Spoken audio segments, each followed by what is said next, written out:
Big boss Telugu season 8కి సంబంధించి హౌస్లో అయితే నిన్న కొంచెం అందరూ ఎమోషనల్ అయ్యారు. ఆడియన్స్ కూడా కాస్త ఎమోషనల్ అయ్యారు. కొంతమంది మీద జాలి చూపించారు, కొంతమంది మీద ఆగ్రహం వ్యక్తం చేశారు, కొంతమందిని అయితే అంటే యష్మి లాంటి వాళ్ళని అయితే గట్టిగా తిట్టేసుకున్నారు కూడా.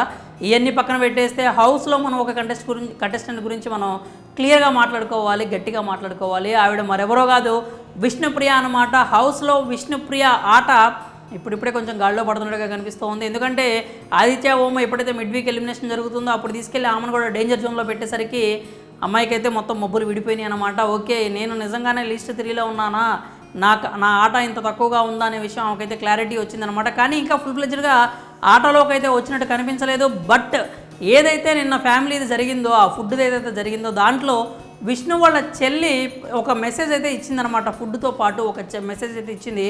ఆ మెసేజ్ చూసిన తర్వాత నాకు అనిపించింది ఏంటంటే విష్ణు చెల్లి అస్సలు మామూలుది కాదయా. ఎందుకంటే ఆమె ఎంత బాగా ఆమెని గైడ్ చేసిందంటే విష్ణుప్రియ అని నువ్వు హౌస్లో ఎలా ఉండాలి అనే విషయాన్ని క్లియర్ కట్గా చెప్పింది అనమాట. కుశల ప్రశ్నలు అడిగింది, బాగా ఆడుతున్నావు అని చెప్పింది. బట్ ఏదైతే ఈమె తప్పు చేస్తుందో, విష్ణుప్రియ ఎక్కడైతే తప్పు చేస్తుందో ఆ విషయాన్ని మాత్రం స్ట్రెస్ చేసి చెప్పింది అనమాట. అదేంటి అంటే నువ్వు మంచి పాయింట్లు పెడుతున్నావు నామినేషన్స్లో, చాలా బాగుంది, వెల్ అండ్ గుడ్. బట్ నువ్వు ఏదైతే ఉన్నావో నీ మీద వేసినటువంటి ఏదైతే ఉంటాయో నామినేషన్ పాయింట్స్, వాటిని నువ్వు స్ట్రాంగ్గా డిఫెండ్ చేసుకో, అక్కడ నీ వాయిస్ని వినిపించు అని చెప్పారన్నమాట. మళ్ళీ వాయిస్ వినిపించు అనగానే కేకలు పెట్టేయద్దు, కేకలు పెట్టమని అరవమని నేను చెప్పట్లేదు. మంచిగా మాట్లాడు, నువ్వు చెప్పాలనుకున్నది చెప్పు, నువ్వు స్ట్రాంగ్గా డిఫెండ్ చేసుకో. హౌస్లో నువ్వు కొంచెం కనిపిస్తున్నావు కానీ బట్ నీ ఆట అంత ఎఫెక్టివ్గా లేదు అనే విషయాన్ని అయితే ఆ మెసేజ్ ద్వారా ఆమెకి కన్వే చేసిందనమాట. ఏంటంటే ఫస్ట్ వీక్ నుంచి కూడా విష్ణుప్రియ చేస్తున్న బిగ్గెస్ట్ మిస్టేక్ ఏంటంటే ఎవరో ఒకళ్ళు వచ్చి నామినేషన్ పాయింట్ వేశారు, అది తప్ప ఒప్ప అనే సంగతి పక్కన పెడితే డిఫెండ్ చేసుకోవాల్సిన బాధ్యత, అవసరం విష్ణుప్రియకు ఉంది. బట్ ఆమె మాత్రం ఓకే నువ్వు నన్ను వేసావా, సరే కాలమే సమాధానం చెప్తుంది, ఆడియన్స్ ఉన్నారు, నన్ను సపోర్ట్ చేస్తారు అని చెప్పి సింపుల్గా తెగ్గొట్టేస్తుంది అనమాట. అంటే ఎందుకు గొడవలు పెట్టుకోవటం, ఎందుకు అనవసరంగా గొడవ చేయటం అని చెప్పి కొంచెం కాంప్రమైజ్ అయిపోతున్నట్లుగా కనిపిస్తుంది అనమాట. కాకపోతే అలా అయితే బిగ్ బాస్ హౌస్లో నడవడం కష్టం. అదే ఇప్పుడు మనం తాజా ఎపిసోడ్లో మనం చూసామన్నమాట.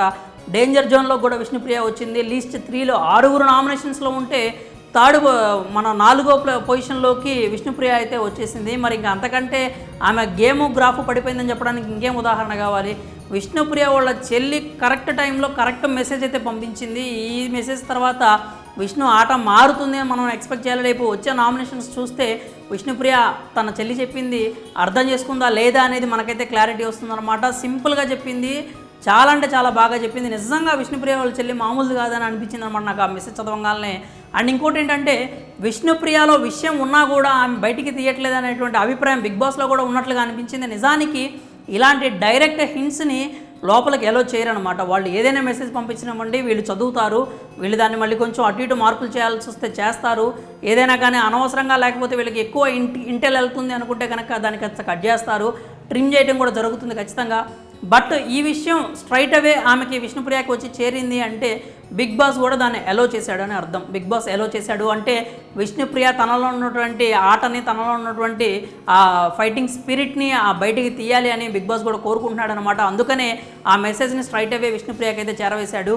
సో విష్ణుప్రియ ఆట ఇక్కడ నుంచి మారుతుందని మనం కోరుకుందాము. టాప్ పొజిషన్లో ఉన్నటువంటి ఓటింగ్లో విష్ణుప్రియ ఇప్పుడు 4th ప్లేస్కి వచ్చేసింది. ఇదే ఆట కనుక కంటిన్యూ చేస్తూ పోతే కనుక మార్చుకోకుండా అది 5th 6th అండ్ ఒక 2 వారాల్లో బయటకు వచ్చేసినా కానీ ఆశ్చర్యపోవాల్సిన అవసరం లేదు. ఎందుకంటే వైల్డ్ కార్డ్స్ రాబోతున్నాయి. వైల్డ్ కార్డ్స్ అందరూ కూడా very talented and very experienced కాబట్టి వాళ్ళందరూ వీళ్ళని మడత పెట్టేసేటువంటి అవకాశాలు ఎక్కువగా ఉన్నాయి. కాబట్టి ఇప్పటి నుంచి వీళ్ళున్నటువంటి ఫ్లాస్ అన్ని తీసేసి ఒక టీమ్గా, ఒక యునైటెడ్గా వీళ్ళు ఉంటే కనుక ఖచ్చితంగా ఇప్పుడున్నటువంటి హౌస్మేట్స్ విజయాలు సాధించడానికి ఆస్కారం ఎక్కువగా ఉంటుంది. మరి విష్ణుప్రియ ఆట మీకు ఎలా అనిపిస్తుంది? విష్ణు వాళ్ళ చెల్లి ఇచ్చిన హింట్స్ని ఆమె ఆటల్లో మరి ఇంప్లిమెంట్ చేస్తుందా లేదా అని మీరేమనుకుంటున్నారో మీ అభిప్రాయాలను అయితే కామెంట్స్ రూపంలో తెలియజేయండి.